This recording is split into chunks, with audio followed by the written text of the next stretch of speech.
여러분은 지금 김남훈의 인파이팅을 듣고 계십니다.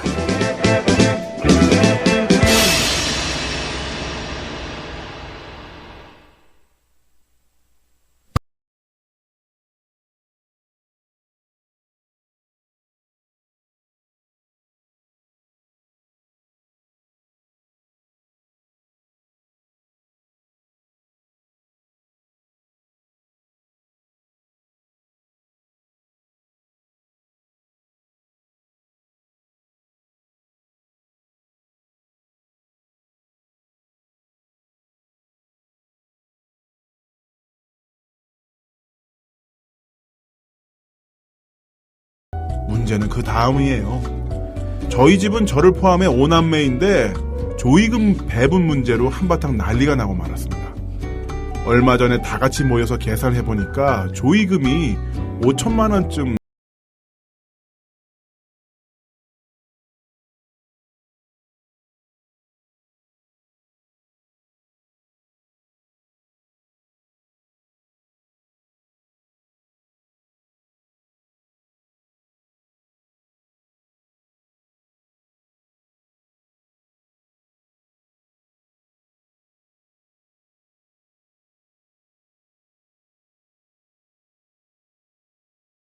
그런데 저는 눈에 밟히는 막내 남동생 때문에 고민이 좀 큽니다.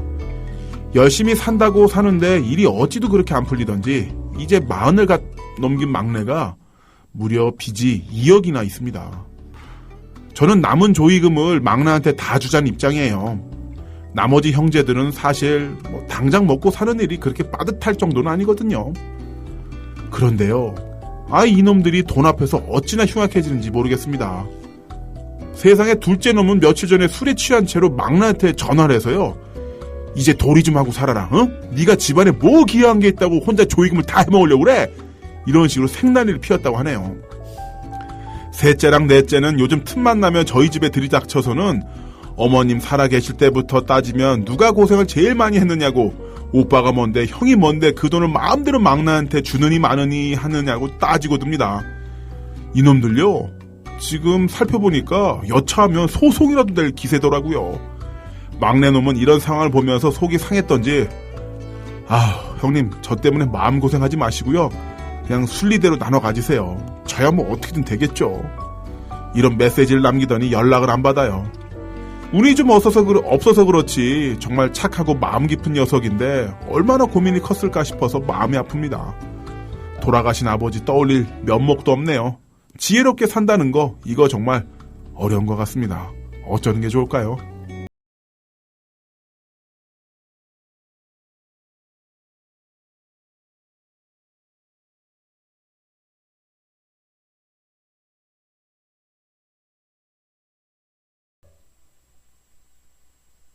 네. 네. 아이고, 뭐 이런 일이 다 있습니까? 그러니까 말이죠. 재산이 많으면 많은 대로, 없으면 없는 대로. 이게 이제 어르신 돌아가시고 나면 굉장히 흔하게 있는 분쟁인데 마음이 아프네요. 또 조의금 가지고 또 형제분들끼리 뭐. 기본적으로 유산에 대한 문제는 유언장의 부재 때문에 일어나는 경우가 많이 있죠. 요즘은 그래서 아예 살아 계실 때 가족들이 모두 다 협의를 해서 유언장을 이제 어르신의 뜻을 그대로 적어 있는 것을 기준을 해서 하자, 이런 식으로 많이 하는데, 아무래도 이제 유언장 쓰는 것 자체를 좀 꺼려하시는 분들도 계시고, 네. 또 유언장이 생기면은 거길 따라가야 되니까 자녀들도 뭔가 좀 나눠야 될 게 있다 싶으면은 유리한 쪽으로 해석을 하려고 일부러 그거를 이제 저지하는 그런 경우도 있죠. 그렇군요. 네. 네. 아니, 속 많이 상하시겠어요. 아버님도 돌아가셨는데 이거 얼마 되지도 않는 5남매. 네. 3천만 원. 3천만 원 가지고 소송 얘기까지 나오다니. 근데 지금 5남매인데 3천만 원이면 이거 소송한다고 해도 말이 안 되는 게, 소송하면 기본 비용이 이제 한 몇백 들잖아요. 네. 그렇게 해서 이거 3천만 원 5개로 쪼개서 가지면은 어떻게 됩니까? 변호사만. 그러니까 변호사만 좋은 일 하는 건데 네. 참 답답합니다. 이건 어떻게 해야 돼요? 근데 저는 이런 상황 많이 봤어요. 돈 문제 때문에. 제가 부모님이 시장에서 네. 가게를 하시다 보니까 시장 상인분들이 좀 캐시가 있어요. 캐시? 현찰. 예, 돈. 왜냐면 현찰이 돌고 도니까. 현찰. 어쨌든 예전에는 시장이 좀 돈이 좀 벌리는 곳이었잖아요. 그래서 이분들이 열심히 일해가지고 무슨 상회 아침 4시에 일어나서 가게 나와가지고 6시부터 준비하고 6시부터 손님 맞이해서 그 진짜 4평 내는 장판에 이렇게 앉아가지고 어르신들 우리 엄마 아빠도 그렇습니다. 그래서 계속 앉았다 일어났다 하면서 장사해가지고 돈 벌어가지고 끼껏 다 모아놨는데 이제 보면은 이제 끝에 돼서 이제 좀 가게도 다 정리를 해요. 목돈이 생기잖아요. 그러면은 지금까지 벌어왔던 돈과 목돈과 이런 거 가지고 좀 잘 살고 싶은데 풍요로운 노후를 맞이하려고 했는데 이제 가족들끼리 자식들끼리 이제 막 소송 좀 벌어지고 진짜로. 진짜 이건 뭐. 아니면은 큰형은 미국 가서 공부한다고 가 있는데 20년째 안 들어와요. 네? 근데 부모님은 큰형에 대한 기대가 있는 거야. 아직도. 그러다 보니까 나중에 그 생업을 그 차남과 막내가 물려받았어요. 네. 너무 디테일하다. 큰일 나네. 이 말해버려서. 찾을 것 같은데? 이 정도 얘기하면? 그래서. 바꿔, 설정 막 바꿔. 이제 대량을 약간 바꾸긴 했어요. 예, 바꿨는데 하여튼 그래서 큰형은 공부한다는 빌미로 미국에 계속 있는데 그전에는 그나마 부모님들이 돈을 벌어서 보내주니까 한 달에 몇백씩 괜찮았는데. 계속 지원을 받는 거네. 그렇죠. 20년째. 그런데 나중에 보니까 이제 동생들이 벌어서 갖다 준 형태가 된 거예요. 이런. 동생들은 열심히 일을 하는데 형은 왜 미국에서 그냥 있느냐. 이런 식으로 돼가지고 막 서로 싸우고 그러다 결국은 그냥 남남되는 걸로 거의 이렇게 귀결이 된 그런 경우도 있었는데. 그러니까요. 참 보면은 저도 뭐 이런 사례를 뭐 본 적도 있고 꽤 이제 뭐 결혼 생활하면서 이제 여러 이제 가정들 만나다 보니까 좀 들은 바도 있고 한데 이게 참 어떤 저희 어머니가 하신 말씀 중에 그런 말씀 있어요. 어떤 집안의 수준 전체적인 그 사람들의 인성 됨됨이 수준을 알기 위해서는 뭐 결혼식이나 무슨 뭐 환갑잔치나 좋은 행사가 아니라 뭔가 애사가 있을 때 이런 식으로 뭐 아버님이 돌아가셨는데 그 뒤에 이제 벌어지는 상황을 보면 그 집안 수준을 알 수가 있다. 우리 집 수준 없네. 그러니까 수준이라기보다는 이제 좀 약간 분위기 전체적인 그런 걸 알 수 있다. 근데 참 이게 돈이 많으면은 우리가 이제 텔레비전에서 뭐 어떤 대기업 회장님의 아들들께서 막 이제 뭐 다른 부인한테서 낳은 아들이나 뭐 이렇게 여러 아들들께서 이제 뭐 대권을 가지고 이제 경영권 같은 거 가지고 싸운다든지 뭐 드라마에도 많이 나오잖아요. 황금의 제국 이런 데서 막 사촌 오빠 아들 딸 엉켜가지고 속고 속이고 밥 먹으면서 막 이렇게 싸우고 소송하고 고발하고 이런 게 이제 대기업에서만 있는 것 같은데 그렇지가 않고 정말 뭐 작은 땅떼기 시골에 하나 가진 그런 집에서도 피 튀기는 이런 싸움이 있다는 거. 그리고 그 안에서 또 이제 이 사연 보내신 분 같이 좀 그래도 좀 이제 막내에 대한 측은지심 이런 거 합리적으로 생각하시는 분들이 있는가 하면 또 이제 절대적으로 양보 못한다 이런 분들이 있으면서 이제 갈등이 되고. 그 이제 나중에 보면은 결국 누가 오랫동안 모셨느냐를 가지고 지분 다툼이 되는 건데 효도에 대한 지분 다툼이죠. 네, 그러니까 결국은 그 이제 동생들도 어머니는 내가 더 많이 모셨다 이렇게 되면서. 이거 이렇게 산술적으로 나눌 수도 없고, 그러니까 80살부터 88살 때까지 8년 동안은 형님이 모셨고, 그러니까 5천만 원에, 3천만 원에서 얼마를 제하고, 재생공감을 빼고, 얼마 가져가고, 이런 게 나눌 수도 없고. 있잖아요. 모시는 자녀에게 더 많은 이제 기여했다. 이렇게 해서 이제 재산이 더 많이 가고, 그런 게 실제로 있잖아요. 근데 막, 진짜 이분들 말씀하신 대로 뭐 이제 내가 더 많이 집안에 기여했다 모셨다 이런 걸로 따지자면 그러니까 뭐 5년을 모셨어요. 첫째랑 둘째랑 똑같이 5년을 모셨는데 첫째가 모신 5년 기간 동안 어머님이 건강하셔서 그 집 애들도 키워주고 막 살림도 해주셨단 말이야. 근데 둘째가 모셨던 5년 기간 중에 어머님 편찮으셔서 이게 봉양받는 수준으로 지내셨어요. 그러면 또 그거에 대해서 또 기여분 따지자고 그러겠네요. 그렇죠. 진짜 삭막하다. 그것도 이제 뭐랄까 이 노동 강도에 따라 달라지죠. 그렇죠. 내가 어머님 병수발했다. 병수발했고 누구는 뭐 새끼 식사만 대접했다. 뭐 이런 걸로 다 나눠지니까 그렇죠. 이게 많이 걸까라는 진짜 무슨 들어요. 가족이. 근데 참 이 돈이라는 게 참 요물인 것 같아요. 지금 돈 때문에 기본적으로 부모님한테 별로 받을 게 없어요. 이런 분쟁 자체가 없어. 분쟁 자체가 없고요. 저희 동생 둘이 있어요. 이제 결혼한 여동생과 노총각 남동생 둘이 있는데 이 셋 다 뭐 이제 합의를 본 게 우리 뭐 딱히 뭐가 없다. 알아서 우리끼리 잘 살자. 깨끗하다. 네, 클린. 뭐 이런 상황이 되는 거죠.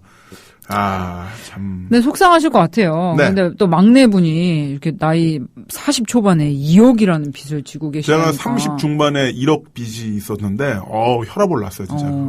그거 떠는데, 아주 그냥 난리가 났었는데, 40 초반이 2억이면 세죠. 그렇죠. 더군다나 지금 뭔가 하시다가 안 된 상황이니까 딱히 이거를 돌파할 수 있는 상황이 없는 거잖아요. 그럼 순리대로 본다면, 이, 5남매에서 가장 빈약한 이 막내분에게 이 3천만 투여되는 게 맞는 것 같은데 아마 돈 욕심이라는 거에서는 그렇죠.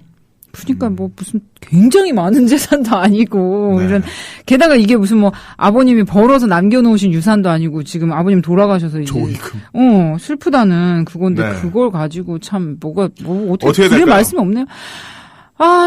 근데 참 만약에 이 큰 아드님이시잖아요. 지금 네. 사연 보내신 분이 큰 아드님이 원하시는 대로 이 3천만 원을 전부 막내 동생분에게 전부 다 이제 빚변제한데 보탬이 되라고 드린다면 이 형제분들 지금 분위기로 봐서는 다 그냥 네. 갈갈이 찢어져서 안 볼 것 같은 느낌이에요. 그렇게 되고 이 남자분 부인 되신 분도 예, 한 2달 동안 밥이 안 나오겠죠. 그렇죠. 네.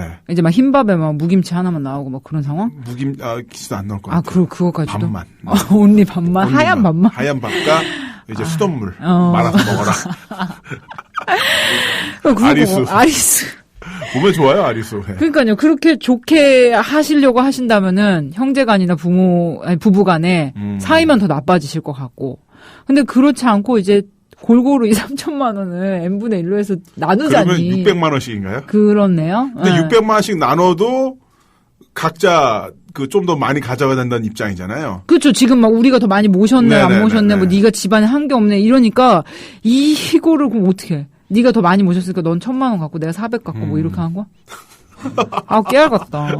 아니 제가 뭐 3천이라는 돈이 뭐 별게 아니라는 말씀이 아니라 이걸 가지고 5명이나 된 자식들이 이게 진짜 어려운 막내 동생 하나 생각 못하고 본인이 지분 과시를 하면서 뭐 많이 가져가야 되겠다는 얘기를 하면 소송 얘기까지 나온다는 게 정말 기가 막혀서 참 이 돈이 뭔지 이런 생각이 네. 좀 듭니다. 맞습니다. 네. 자, 우리 답답하네요. 게시판 한번 잠깐 봐볼게요. 자, 게시판을 본다는 거는 제가 할 말이 떨어졌다는 얘기죠. 솔직하게 얘기할게요. 그러니까 좀 올려주세요. 많이 좀 올려주세요. 왜냐면 이 조의금 가지고 분쟁 나는 거는 사실 저도 경험해본 일이 없죠. 네, 저도 아직은. 없고 아직도 없고 그런 일이 없었긴 합니다만. 그다음에 다크 신사님 수돗물 빵 터집니다 형님. 네, 고맙습니다. 사랑과 정의님께서 원론적이지만 참 맞는 말씀 해주셨어요. 뭐냐면 형제간에 좀 손해 보면서 사는 것도 좋은데 아쉽네요. 곤진님께서는 조금이라도 아예 똑같이 나누는 게 좋을 것 같습니다. 그냥 5분의 1로 나눠서. 네. 그래서 똑같이. 얼마예요 그러면? 3천만 원 나누기 5, 600만 원이죠. 그리고요.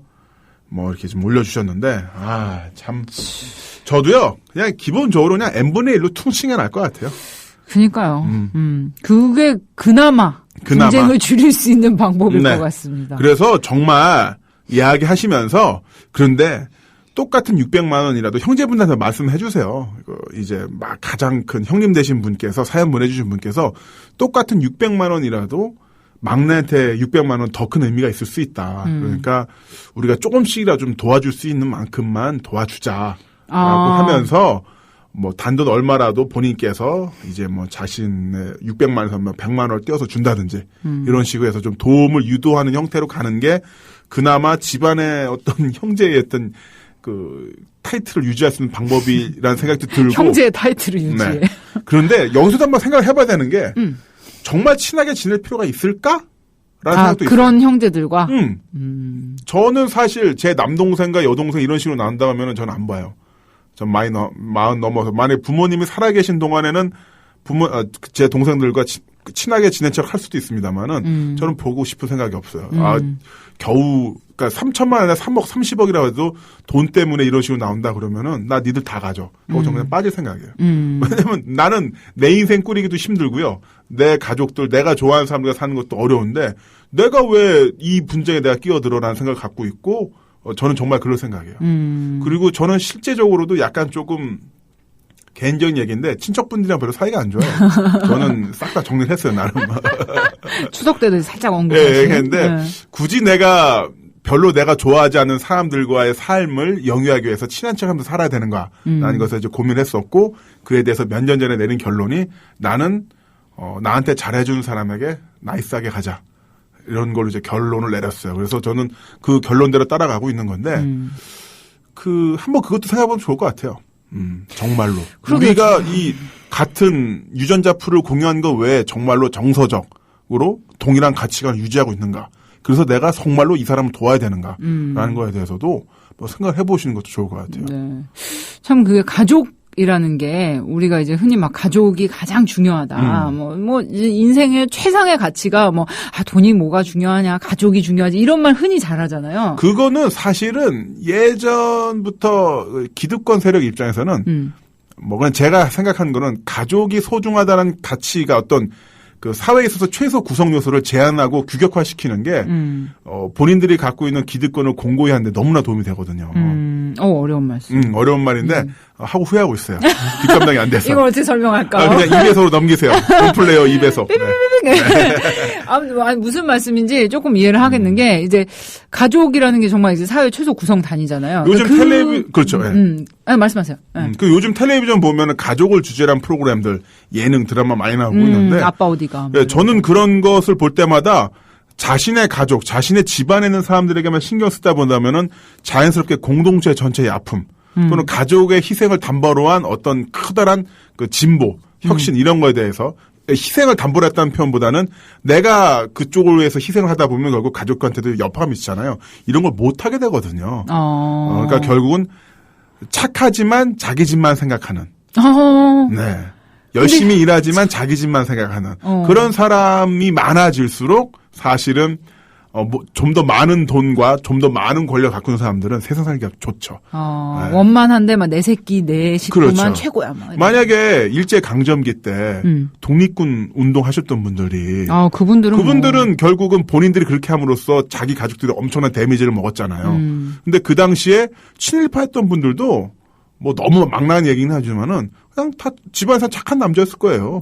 그럼요. 네, 그런 것처럼 좋은 가장이었죠. 좋은 가장이었죠. 그래서 개인의 역할을 좋은 가장으로 좋은 부모로 한정시키는 게 어떻게 본다면 깨어있는 민주 시민의 발언을 두려워한 게 아닌가라고 저 혼자 생각해 봅니다. 너무 막나했다. 아주 그게 좀 없는 얘기는 아니에요.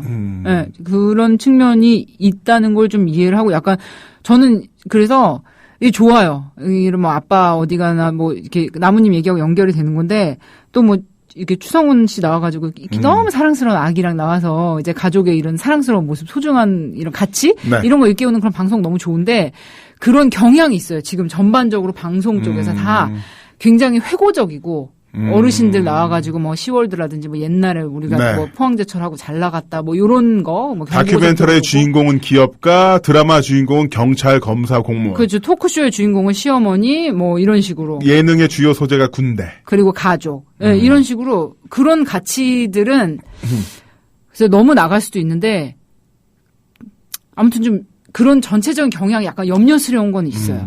네. 그래서 그런 것도 있습니다만은 기본적으로 우리가 가족이란 단위에 대해서 너무 집착을 하면서 힘들게 꾸려나가는 것도 좀 문제가 있지 않을까라는 생각을 해보고요. 아무튼 사연 보내주신 분께서 돈은 기본적으로 n분의 1 하세요. n분의 1 하신 상태에서 공평하게 나누고 그러면서 막내 동생에게 조금 더 이제 관심을 갖게끔 유도를 해보시고 그래도 안 된다고 한다면 여러 가지 좀 한번 생각을 해보시는 게 좋을 것 같습니다. 게시판 읽어볼게요. 강한 개인님은요. 남은형은 정치는 죽어다 깨도 못하실 분이네요. 할 생각이 없습니다.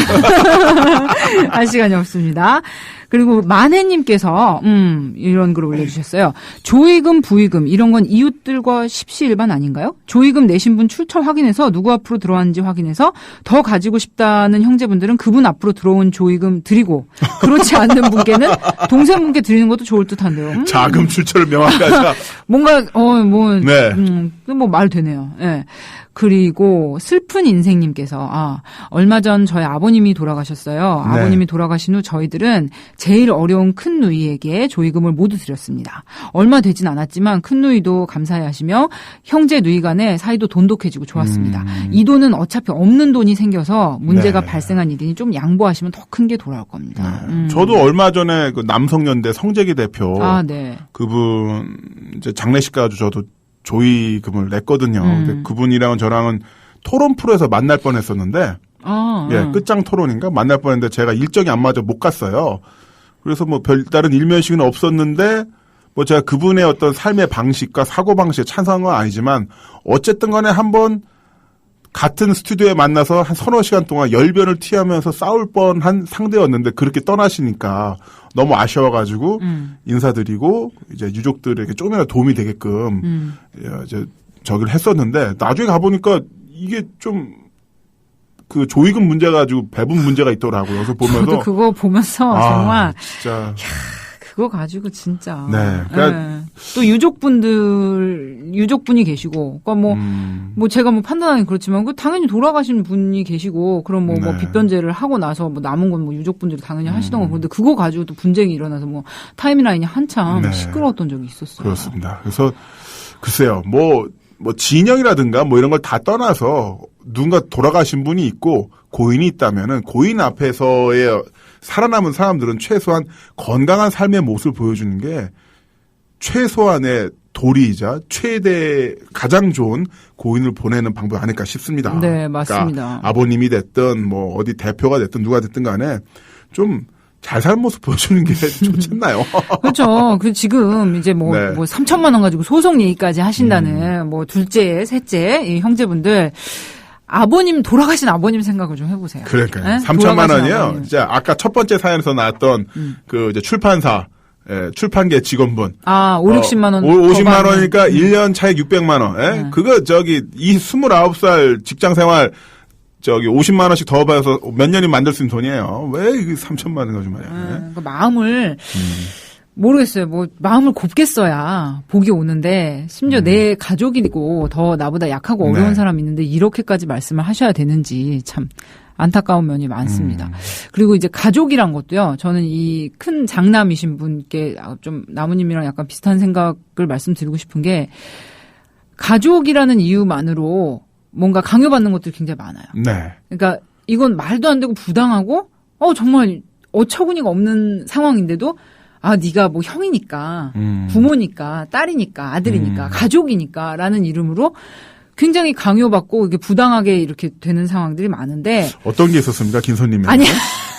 그리고 김선님의 아버님 sangdm@gmail.com 따님에게 강요받았던 억압받은 사례 보내주시기 바랍니다. 왜 이래? 아버님 용기를 내십시오. 그게 아니고요. 뭐 아버님 아빠. 그러니까 갈등에 많은 그런 것들이 사실 우리 드라마도 보면은 가족 간의 갈등 소재들이 굉장히 많잖아요. 뭐 예를 들어서 장남이니까 무조건 다 가져가야 되고, 뭐 이제 뭐 딸이니까 아무것도 안 되고. 그렇죠. 흥부전도 그래요. 흥부전도 보면 흥부놀부 놀부가 괜히 많아서 흥부 괴롭히는 것 같은데 제가 예전에도 말씀드렸습니다만 그 완창 들어보면 어떤 내용이 나오냐면은 놀부가 흥부한테 야 너는 글 좀 읽고 똑똑하다고 해서 부모님께서 너는 밭일도 안 시키고 논일도 안 시키고 넌 하루 왼쪽 글만 읽었지 나는 새벽부터 해질 때까지 매일 하루 종일 일했다. 자기 한탄을 해요. 너는 글 읽고 대우받았지만 서생 대우받았지만은 나는 머슴처럼 살았다고. 부자들만. 놀부가 그러니까 그래서 부자가 된 거고 그 한을 그때 푸는 거예요. 그러니까 그때 당시로 보면은 그래도 놀부가 나쁜 놈이지만 지금 보면 놀부가 왜 나빠? 자기가 자수성가했고 물론 이제 부모님 우선도 좀 땡겼겠지만 왜 내가 너한테 쌀 줘야 돼? 진짜 왜 줘야 돼요? 그러니까 그게 형제간이기 때문에 당연하게 여겨지는 거죠. 한쪽의 희생도 당연하고 어느 쪽은 받는 게 당연하고 이러면서 갈등하면서 남보다 더 못하는데 사실은 뭐 그래도 형제니까 명절에 네. 얼굴은 봐야지. 이런 허울을 유지할 필요가 있느냐는 거죠. 없죠. 네, 냉정하게 생각해 봅시다. 냉정하게 저는 그렇게 생각해요. 그리고 지금 이 사연의 수위를 보아하니 똑같이 나눈다고 해도 이 형제 간 오형제분들이 전과 같은 관계로 어떻게 회복되고 좋게 얼굴 보시기는 전과 같은 단계는 한 40년 전이겠죠. 아주 어렸을 때 그러니까 되돌릴 수 없음에 대해서는 약간 내려놓으시고 포기를 하셔야 돼요. 조금 더 시간이 지난 뒤에 정말로 더 시간 흐른 뒤에 보셔도 되니까 지금의 그 가슴 아픔을 글쎄요 좀 견디시는 게 어떨까라는 생각도 해보네요. 네. 그리고 이제 큰형님께서 좋은 마음 갖고 계시니까 또 이제 아내분하고도 잘 얘기하셔서 네. 그 빚더미 올라앉으신 막내 동생분을 뭐 이렇게 조금 조력하시는 걸로 그렇게 하시면 될 것 같아요. 그렇죠. 그래서 아버님 유품 잘 정리하시다가 수첩을 열어봤더니만 20년 전에 삼성전자에 2천만 원 투자했던 투자 증서가 나온다든지. 아니면 뭐 이렇게 해외에 무슨 뭐 이제 페이퍼 컴퍼니가 나온다든지. 그렇죠. 네, 그럴 수도 있으니까. 와우. 죄송합니다. 죄송합니다.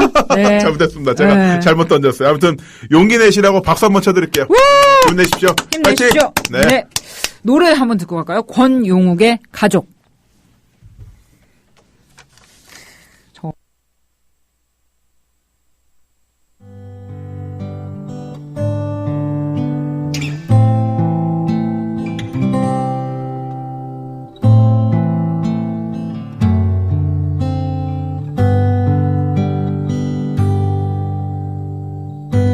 다정한 내 형제 우리 여동생 그리고 나의 어머니 작은 마당엔 감나무 하나 높다란 하늘 형 등에 업혀서 학교를 가던 그러던 내가 커지고 늘 어린애 같던 예쁜 여동생 시집을 갔네. 그렇게 세월 가고 어른이 되고 또 지나간 계절에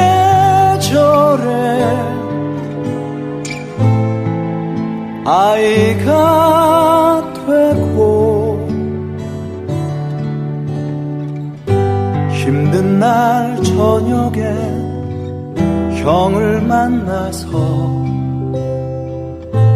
어릴 적 얘기를 하고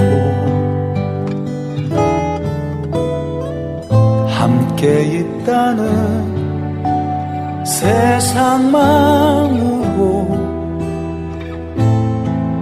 노래를 하네.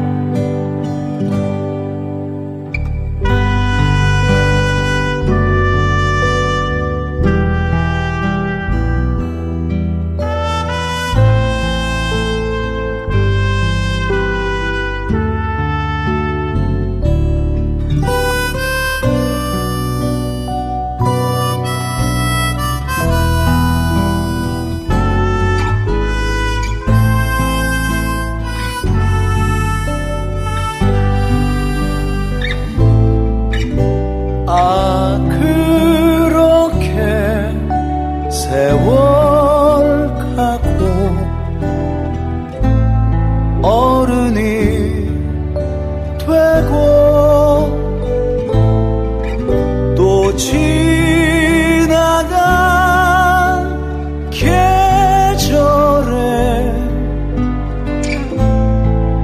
아이가 되고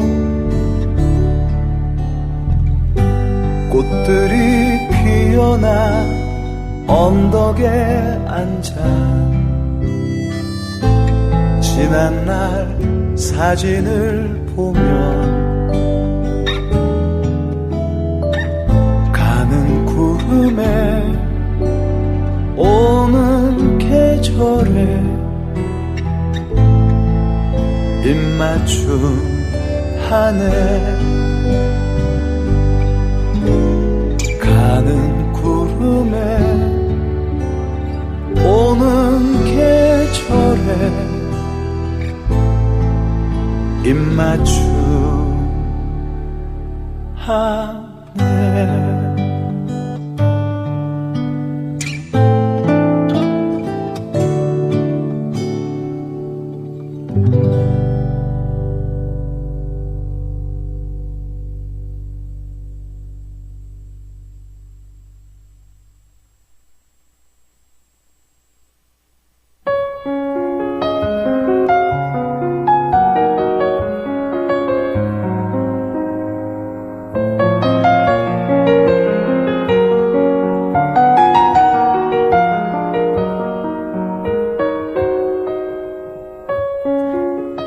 안녕하세요.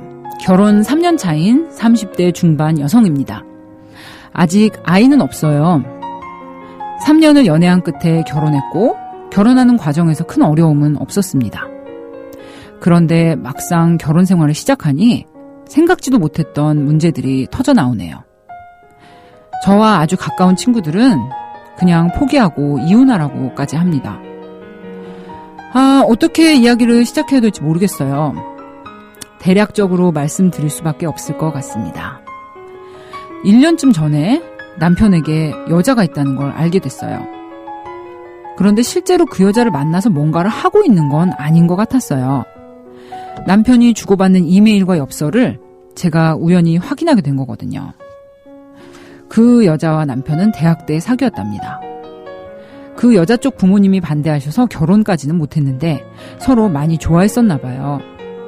그녀가 몇 년 전에 이혼을 했고 그 뒤부터 제 남편이랑 종종 연락을 하게 된 것 같습니다. 저는 그 여자한테서 편지도 받았어요. 너무 힘들었어요. 그래서 마음을 기댈 곳이 필요했다. 님이 생각하시는 것처럼 님의 남편과 뭔가 실질적으로 외도를 하고 있는 사이는 아니다. 정말 죄송하다.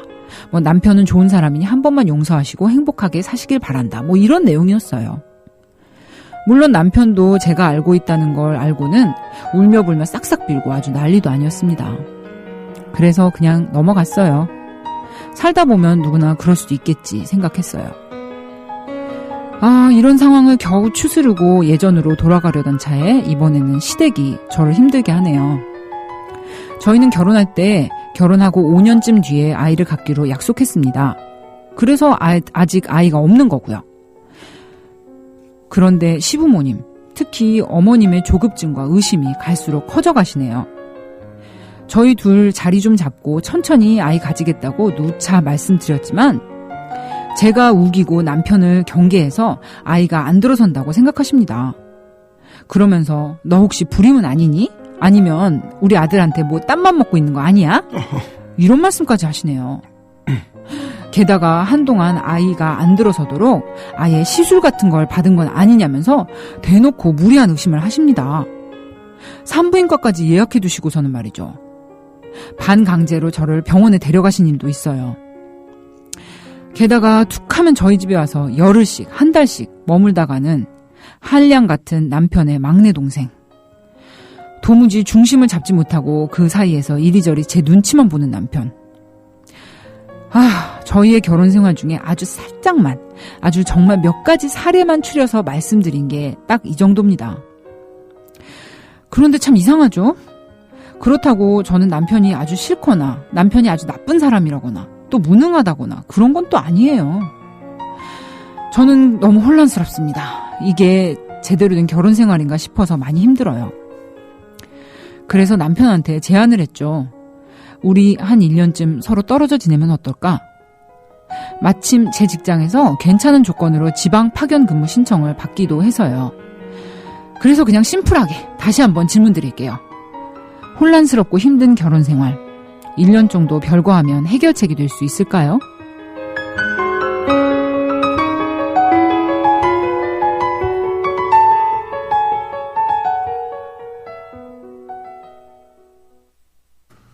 네, 1년 정도 별거하면 해결책이 될 수 있을까요? 여러 가지 문제가 있는데요, 지금. 네.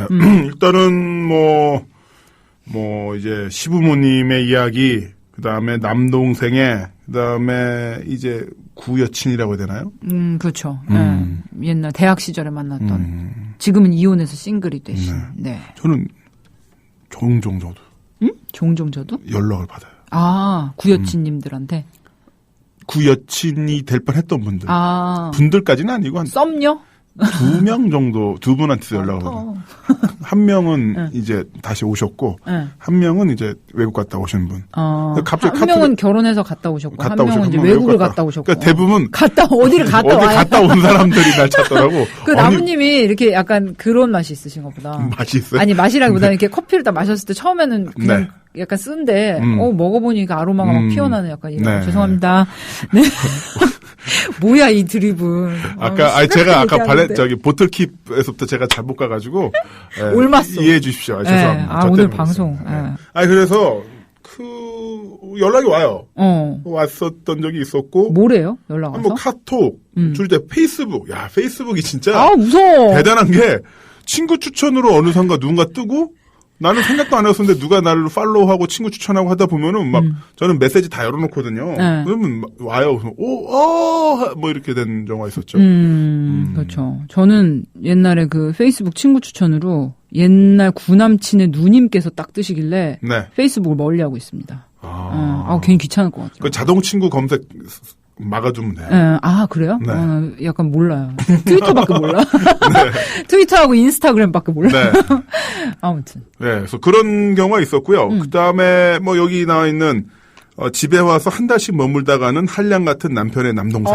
뒷목. 근데 제가 이랬거든요. 저는 시집간 여동생 집에 신혼인데 애도 없어. 신혼집에 가가지고 그냥 살았어요 거기서 한 6개월인가. 6개월 살다가 이제 가장 좋은 방을 제가 썼어요. 큰 방? 제일 아니요, 큰 방은 아닌데 이제 뭔가 화장실 접근성이 용이한 방? 용이하고 그다음에 현관 가깝고 밖으로 저기가 보이는 그 이제 산책로가 보이는 그 뭐지? 방을 제가 썼고 뭔가 뷰가 딸리는 뷰가 있는 방을 제가 썼고 그리고 또 살면서 제 친구들 후배들이 또 많이 놀러 왔어요. 격투기 하는 애들. 잠깐만. 그래가지고 그럼 이제 나무님만 한 분들이 많아요. 그렇죠. 그리고 몇 달 있다가 시합하다가 앞니 부러져가지고 새벽 3시에 거기로 그 집으로 후송돼서 오고. 미안해 민정아. 피 질질 막. 그러니까 오빠가 잘못했어. 게다가 그 오빠분께서 이렇게 좀 존재감이 없고 이런 분도 아니고 존재감이 이제 막 185에 120kg. 네. 근데 그 여동생의 남편 되는 애도 용인대 유도학과 나왔고. 그러세요? 네. 걔도 유도 4단에. 여동생이 그런 게, 근데 제 남동생도 용인대 나왔어요. 그래요? 무도인 가정이네? 전혀 무도인이 아니었어. 다들 공대 사회복지를 시작을 했다가, 뭔가 어쩌다 보니까 남동생도 학교로 옮기고, 저는 프로레슬링 입문하다 보니까, 나중에 이제 여동생 결혼할 때 보니까 다 체육인이더라고요. 전공은 전혀 아닌데. 그러니까, 왜 우리 갑자기 다 이렇게 되는 거야? 이러면서. 그래서 남동생 친구들이랑, 여동생의 남편, 그 친구들이랑 저랑 다 같이 사진 찍으면은. 장난 아니다. 분위기 싸했어요, 진짜. 무슨 이렇게 삼합회 전체 회식 막 이런 느낌? 그러니까, 절반은 깡패, 절반은 형사 뭐 이런 분위기였는데. 멋있다. 네, 하여튼. 그때 그 진상 바로 제가 생각이 나서 갑자기 남일 같지 않고. 진짜 근데 너무 근데 가장 여기서 힘든 부분은 현재 진행형이 바로 시어머님. 그러니까요. 네. 시어머님 너무 뜬금없으신데? 근데 요즘도 이런 분 있나요? 왜냐면 30대 중반 여성이고 남자분들 그렇다 치면은 시어머님 연세 많아봤자 60 초반인데? 60 초반인데 60 초반에 이런 강짜를 부리시나? 근데 이제 요즘 되게 드물기는 해요. 이런 분들이. 그러니까 그래도 엄밀히 계시긴 합니다. 네. 근데 이제 근데 요즘 어머님들 사실 이런 분들 때문에 종편에 항상 좋은 소재가 이제 시월드에서 이제 공급이 되고 종편 시청률 유지가 되고. 네, 그 전원주 어머님 나오셔가지고 막 며느리 못생겨서 아들과 결혼 반대 막 이런 거 이제 헤드라인 빵 뜨고 이제 그런 거죠. 그런데 참 이게 요즘 어머님들은 잘 안 이러세요. 왜냐면은 인간관계 많이 하시고 주변에 이렇게 듣는 거 다른 가정 얘기를 듣잖아요. 그러면서 그렇게 하면 안 되는구나 이렇게 학습이 되시는 거죠. 네. 그래서 좀 이제 이런 마음이 며느리 아내를 구박하고 싶은 마음이 있다가도 뭔가 이제 보고 배우시면서 좀 자제하시는 게 네. 있고 또 옛날같이 며느리한테 뭐 내가 뭐 시어머니인데 하면서 이제 막 파워를 발휘하셔 봐야 그게 별로 이제 세련되지 않다고 생각하시는 분들이 많기 때문에 이렇게 자제를 많이 하시는데 이 어머님께서는 좀 이제 약간 과거의 유물? 어마어마하시네요. 실록 헨스 같은 분이십니다. 네, 실록 헨스. 네, 63빌딩 가면 있는. 그렇죠. 화석으로 전시되어 있는 네. 실록 헨스. 그런데 참 힘드실 것 같아요. 근데 그러니까 일단 시어머니 문제부터 한번 가볼까요? 네. 시어머니 문제는 이렇게 두 분이서 5년 뒤에 자리 잡고 아이를 갖겠다라고 이제 천명을 해 놓으셨는데 이렇게 며느리만 일방적으로 의심을 하신다면 이거는 뭐 아들이 해결을 해야죠. 아들이 해결해. 네, 남편이 제조물 배상 책임법이 되겠군요. 그런가요? 네. 원인 제공에 관련된 사람이 알아서 해결하세요. 네, 그러니까 이게 며느리가 일방적으로 뭔가 이제 뭐 나 애기 안 가질 거야 뭐 이런 게 아니라 어머님 그렇게 의심하시고 계신 거잖아요. 그러니까 남편이 딱 정말 이렇게 셋이 마주 앉아서 엄마 그런 게 아니라 우리 둘이 상의를 해서 내가 아직 뭐 급여도 그렇게 충분치 않고 좀 이렇게 우리 결혼 생활이나 이런 것도 자리 잡고 난 다음에 좀 좋은 환경에서 아이 갖고 싶어서 우리끼리 합의해서 한 거니까 너무 걱정 마시고 이 사람 나랑 다 건강검진 해봤는데 건강하니까 엄마 너무 그런 걱정하지 마세요. 예. 이렇게 정리. 어머님 걱정하지 마세요. 이렇게. Don't worry. 네. 근데 정말 남자 목소리 잘 어울려.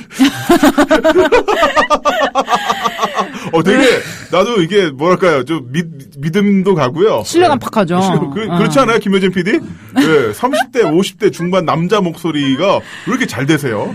네, 잘 돼요. 여자 목소리도 한번 내보세요. 여자 목소리, 그런 거 시키지 말아요. 잘하는 걸 할래. 네, 좋습니다. 특화시키는 것도 좋을 것 같아요. 뭐 그렇게 한다고 해서 막 한 번에 어머님 믿어주시고 하실 것 같진 않아요. 그리고 이제 정말 어머님이 이제 이렇게 괴롭히시는 게 진짜 그 손자 낳는 문제 때문에 그러신 건지 아니면 이 며느리가 전반적으로 그냥 마음에 안 들고 그냥 이제 깡짜를 부리고 싶으신 건지 그건 또 모르겠어요. 그렇지만 이 건에 대해서는 이제 남편분께서 어머니 아들로서 이게 일방적인 게 아니라 둘이 합의를 해서 우리 인생 잘 살고 있으니 걱정 마십시오. 이렇게 이제 말씀으로 딱 한번 정리하고 넘어가시면 되겠고요. 그리고 이제 우리 시동생, 우리 시동생. 막내 시동생, 한량 같으신 막내 시동생. 신혼집에 와서 열흘 한 달씩 머물다 가세요. 야, 이거 진짜 답답합니다. 예? 나무님 경험 있으시다고 하시는데, 이게 참. 장소팔 고춘자님께서 게시판에 진상 김남훈 선생. 한때 진상이었던. 예. 김남훈 선생. 네. 우리 호를 얻으셨네, 오늘? 네, 진상 김남훈. 진상 김남훈 선생. 한자도 이렇게 좀 해서 주세요. 네, 한자도 해서 올려주십시오. 네. 참, 그게. 근데 진짜 저는 이런 상황이, 뭐 하늘을 봐야 별을 따지 이런 말도 있습니다만, 그런 걸 떠나서 분위기가, 이런 분위기에서 뭐가 되겠어요? 뭐가? 애기가 생기겠네요. 애기가 생기려면 일단은 애기를 주스러 다리 밑으로 간다 이게 아니라 애기가 생기려면 일단 두 분이 관계를 맺어야 되는데. 무슨. 그러니까 관계를 맺으려면 집안에서 뭔가 분위기가 나야 되는데. 그러니까 맞아. 남동생 한 달씩 막 있다 가고. 15만 원한테 얘야 혹시 오늘은 뭐 다른 소식 없니 전화 오고.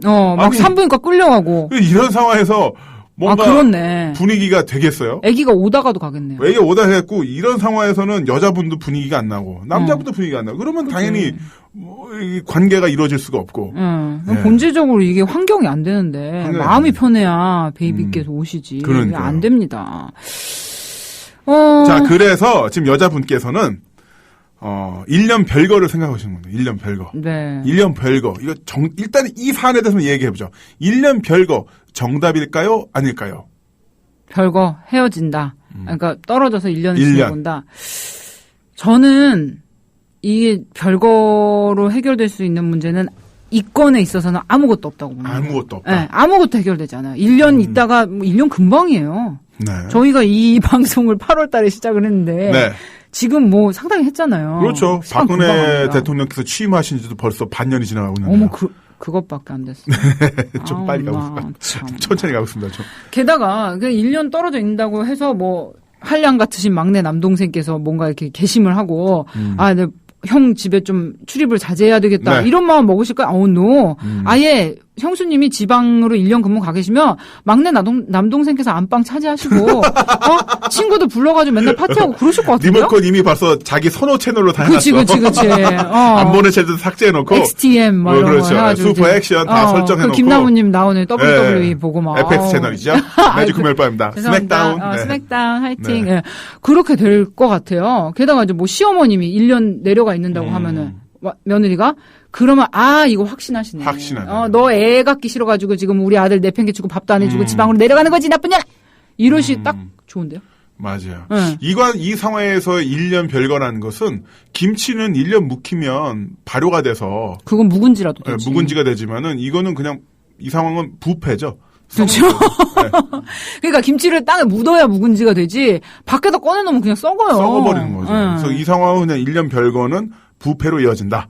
그리고 게다가 발효가 아니다. 남편분께서 그닥 믿음직하지 않은 게 또 과거의 사랑과 약간 그 정신적인 외도?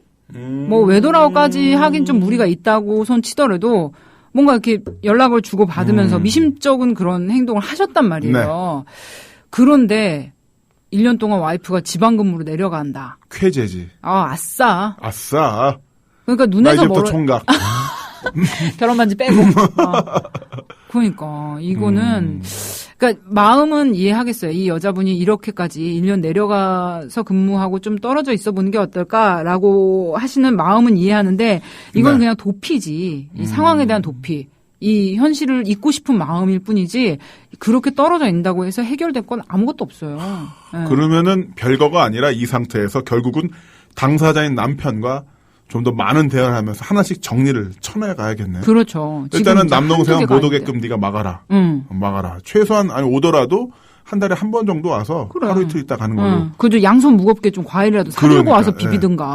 아무것도 안 사들고 와서 그 시동생이 트렁크 팬티 바람으로 돌아다니면서. 우리 저기 친척 형들이 이랬어요. 딱 지금 제가 한 묘사 그대로 아무것도 안 사들고 아무것도 안 사가지고 몇 달 동안 있다 가고. 예전에 그 옷 장사할 때 그 곤로 있잖아요. 가스 곤로 이제 네. 이제 난로라고 하죠. 네, 히타 곤로 이렇게 큰 게 있으면 거기에 이렇게 밤 까먹으면서. 맛있겠다. 그때 바닥이 이제 시멘트 바닥인데 맨날 거기다 침을 뱉어요. 이러면서. 너무 짜증나. 그래서 우리 집에서 봐준다고 이렇게 이제 몇 달 있다 가고. 뭘 봐줘? 그러니까 이제 우리 엄마 완전 싫어했지. 우리 아빠는 또 친척 동생인데 좀 챙겨야 되지 않겠느냐. 그러니까 오지 말라고 하시고. 그러다 그분이 이제 삼보 트라이잼 컴퓨터를 팔아가지고 대리점에서 돈을 많이 벌었어요. 그래서 대형차를 타게 됐는데 그래서 연락이 없어요. 엥? 뭐지? 이 급 마무리. 급 마무리. 근데 뭐 잘 되신 거죠? 잘 되신 거죠. 잘 됐네요. 저 이제 그 상황 보면서 이런 거구나. 이런 거구나. 이런 거구나. 알았어. 그러니까 판단하는 게 아니라 이런 거구나. 내 삶의 정책도 나도 정했어. 이런 거야. 진짜 너무 웃긴다. 그래서 그때부터 나한테 나이스한 사람한테 나는 더 나이스하게 한다. 제 원칙을 정했던 거죠. 그래서 딱히 뭐 그런 게 있는데 자 그런 상황에 대해서 이제 남편분과 더 얘기해서 정리를 하셔야 되는 거고. 네. 남편분이 근데 호의적으로 나오실까요? 이런 상황 정리에 대해서? 글쎄요. 참 이게 참. 오히려 남편분과 두 분이서 좀 장기 여행을 한번 떠나보시면 어떨까요? 그래서 해외여행이나 아니면 제주도 아니면 강원도 펜션 한 일주일? 10일짜리 딱 저도 가셔가지고. 약간 추천드려요. 네. 네. 지금 이 상황은 둘이 떨어져서 안 본다고 되는 게 아니라 서로 지금 신뢰관계, 그러니까 부부로서의 그런 연인으로서의 신뢰도 약화돼 있고 또 이제 시댁 식구들 때문에 많이 스트레스 받으시고 있고 또 아기 문제도 있고 그래서 여러 가지 복합적으로 좀 전반적으로 이렇게 분위기가 안 좋아요. 안 좋죠. 그러니까 이거를 좀 반전시킬 필요가 있어요. 뭐 여행 좋은 것 같아요. 여행을 가셔서 법의 하나로. 뭔가 좀 둘만의 시간을 가지시면서 대화를 많이 해보는 게 좋지 않을까. 네. 별거는 정말 아닌 것 같습니다. 그 노랑님께서 게시판 올려주셨는데요. 한번 현실에서 도망치기 시작하면 끝까지 도망치게 되더군요. 저 같은 경우는 그랬어요. 그 한 번의 도망이 성공하면 더더욱. 의미심장한 말씀. 1년 별거했는데 나쁘지 않았어. 괜찮았어. 편하거든. 2년 별거, 3년 별거 또는 이혼. 그러다가 이혼으로 귀결되기가 쉽죠. 그러니까 이혼도 하나의 선택일 수도 있는데 일단은 뭐 혼인신고를 한번 냈으니까 이 상태에서 뭔가 더 진행될 수 있는 방법이 있는지 좀 더 생각을 해보시고 생각해보는 게 좋지 않을까. 그러니까요. 와이로님께서는요. 별거 하신다면 남편만 신날 수도 있겠네요. 첫사랑과 진짜로 재회 가능? 그럴 수도 있고요. 바람조각님께서는요. 이거 내가 읽어요. 내가 읽어요. 아이고 죄송합니다. 네. 죄송합니다. 바람 조각님. 김선님 트윗으로 볼 때는 참 큐티 발랄하신데 큐티? 음성은 신뢰로운 매력이 뭐죠? 신뢰로운, 신뢰스럽다. 중년 남성의 어떤 나 중년 베이스 남성. 예. 그러니까 아니 그게 그 신뢰 중년 남성 이 네. 부분이 중점이 아니고요. 네. 나무님 큐티 발랄 쪽에 좀 이게 방점을 찍어 주시라니까요. 어디가 큐티 발랄하죠? 여기 큐티 발랄 써져 있잖아. 그건 트위터로 활자 매체로 접했을 때 이거. 그러니까 나의 바탕이 원래 큐티 발랄한 음성으로 거야. 맞이했을 때는 선님은요 중후하시죠? 중후해요? 네, 중후하십니다. 그러니까 제가 일할 때 옛날에 보면 실제로 만나서 하는 것보다 전화로 일 처리하면 더 수월하긴 하더라고요. 그러니까 직접 내가 갈 필요는 없어. 대관공소형 특히나. 네, 그 전화로 앞에요. 안녕하세요 네. 이러면서 이렇게 하면은 더 잘 풀리고 그랬어요. 가서 맞습니다. 하면 별로 이렇게 좀. 네, 저는 현장에서 잘 어울리는 스타일. 뭔가 전화로는 안 된다고 했는데 정말 안 된다고 해서 제가 찾아왔습니다. 그러면 이제 쫙 풀려. 쫙 풀려요. 경부선처럼 막 돌려. 아니 정말 와야 된다고 해. 경부선 얘기하지 말라니까 진짜 정말. 우리 이 방송 처음 들으시는 분들께 그 나무님이 처음에 레슬러로 활동 초기에 이제 예명 활동명 만드실 때 경부선이라고 이게 될 뻔했다는 이제 전설이 네, 있어요. 협회 측에서 이야기를 하길래 제가 결사항전한 끝에 간신히 본명으로 할 수가 있었고요. 예, 하마터면 2%와 김선 경부선에 대국민 상담소 하면서 이제 막 안녕하세요. 경부선의 경부선 이사들을 땡긴다. 경부선. 지금이라도 어떻게 좀 활동명으로 경부선. 지금 근데 어떻게, 진짜 소름이 돋고. 아우토반. 뭐 근데 이런 느낌. 내가 만약 경부선 됐잖아. 네. 내 후배들도 다 죽는 거였어. 왜요? 내 후배 그럼 호남선. 영동선 아주 진짜. 올림픽대로. 뭐. 야, 올림픽대로. 강변북로. 우리 선배 형님 남태령 계세요. 진짜요? 네, 남태령. 그럼 활동명이 남태령이야? 남태령이요. 어떡해. 태령 형님, 태령 형님. 남태령 형님, 그 또 근데 위에도 왠지 백두산 형님 계시고. 네. 근데 남태령 위에 또 최태산 형님은 관장님. 그렇게 이렇게 위화감 별로 없어요. 그냥 자연스러운 것 같아요. 네. 남 씨의 성함 태령 막 이런 거 예. 같아요. 백두산, 남태령. 어쩌다 이런 경부선.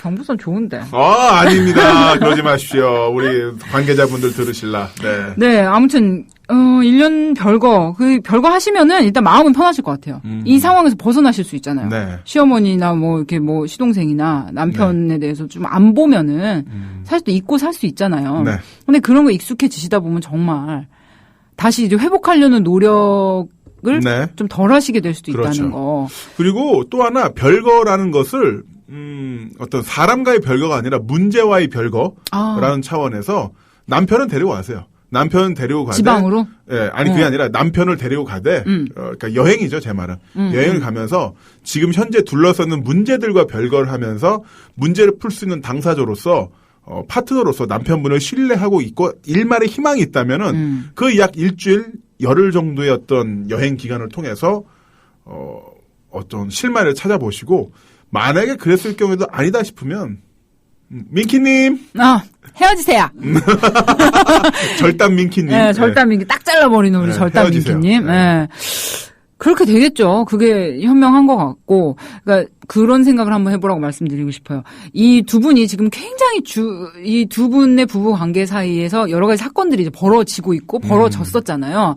그러니까 뭐 예전 여자친구와 연락하는 문제 때문에 이제 신뢰도 상실됐고, 뭐 시댁 식구들과의 문제 때문에 여자분 마음 굉장히 힘드시고, 그래서 뭔가 지친 상태예요, 지금. 네. 지친 상태인데, 이분들도 분명히 정말 달달하고 너무 정말 죽고 못 살던 연애 네. 시절이 있으셨을 거란 말이에요. 그렇죠. 그러니까 나무님 말씀하신 대로 정말 이 상황에서의 도피가 아니라 정말 이 현실을 잠시 접어놓고 남편분하고 같이 뭐 잠시 떠나셔서 두 분 같이 정말 온전한 두 분만의 그런 관계의 모습을 다시 처음 시작하는 느낌을 한번 회복하시는 게 어떨까. 그렇죠. 그런 생각도 들고요. 지금의 이 사안들 잘 정리하셨다가 나중에 종편 한번 나가세요. 시월드. 제가 보기에는 한 반년 고정 출연하겠어요. 이제 임신 문제, 남편의 첫사랑 문제, 진상 시동생까지 이거 다 하면은 제가 보기에 6개월 나가시고 회당 출연료 20만 원 했을 때, 이야, 그러면은 한 달에 80만 원, 480만 원, 500만 원 돈 버시겠네. 네, 그래서 해결 잘 하시고. 쏠쏠하네요. 종편 출연하셔서, 아르바이트 좀 하시고. 자기야, 막 이런 거. 네, 자기야 이런 거 나가시고. 괜찮을 것 같아요. 정말로. 진짜 추천드리는 거예요. 네, 아니 뭐 내가 바로 10월드에 종합선물 때 세트요 이러면서. 네, 종합선물 세트. 뭐 농담처럼 말씀드렸지만 잘 해결하시길 바라고요. 참 그런 것 같아요. 이렇게 잊고 살 때가 많아요. 우리가 얼마나 사랑을 했었고, 내가 어떤 마음으로 이제 처음에 이 사람을 만났을 때 바라봤었는지를 그 여러 가지 사건들에 치이다 보면은 맞아요. 가장 중요한 거를 잊게 될 때가 많은데, 막 그럴 때는 정말 이 문제를 떠나서 이 처음의 기분을 한번 회복하도록 그렇죠. 두 분이 노력을 해보시고, 무엇보다도 이제 여러 가지 사건들이 있더라도 두 분 간의 신뢰가 있다면 뭐 부부든지 네. 친구든지 믿는 마음이 있다면은 같이 해결하실 수 있을 거라고 봅니다. 맞습니다. 네. 말씀 잘하셔. 우리 김선님한테 박수 한번. 못하는 말이 없어. 특히나 저 신뢰감이 있는 목소리. 최고죠. 믿어주세요. 네. 오, 진짜다. 네, 오늘 김남은의 대국민 상담소, 예, 이렇게 네 번째 사연까지 들어봤고요. 노래